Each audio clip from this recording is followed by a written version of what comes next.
এই মেয়েটির প্রথম দিন অফিসে যাচ্ছে, কিন্তু তাড়াহুড়ায় সে পোশাক বদলাতে ভুলে গেছে। ঘুমের পোশাক পরেই রওনা হয়।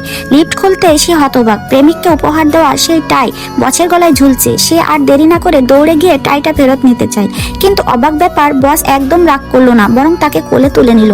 এভাবে সব কর্মচারীর সামনে তাকে নিয়ে অফিসে ঢুকে গেল বস।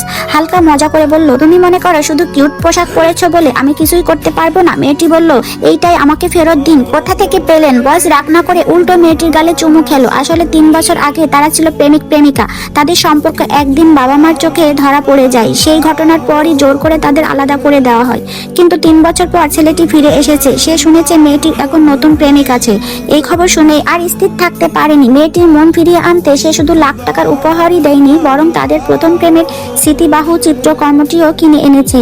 আর এতটাই যে মেয়েটি তার প্রেমিককে উপহার দিতে যাচ্ছিল, বস আগে থেকেই জানতো। ইচ্ছে করেই সে সেটা চুরি করে নিয়ে সোশ্যাল মিডিয়ায় পোস্ট করে দেয়, যাতে মেয়েটির প্রেমিক ভুল বোঝে। এই কারণে এই ভিডিও শুরুর সেই দৃশ্য, মেয়েটি বসের গলা থেকে টাইটা ফেরত নেওয়ার চেষ্টা করছে। ঠিক যখনই সে টাইটা খুলে নিতে যাচ্ছিল, হঠাৎ করে তার প্রেমিক দরজা ঠেলে ভিতরে ঢুকে সবকিছু দেখে ফেলে।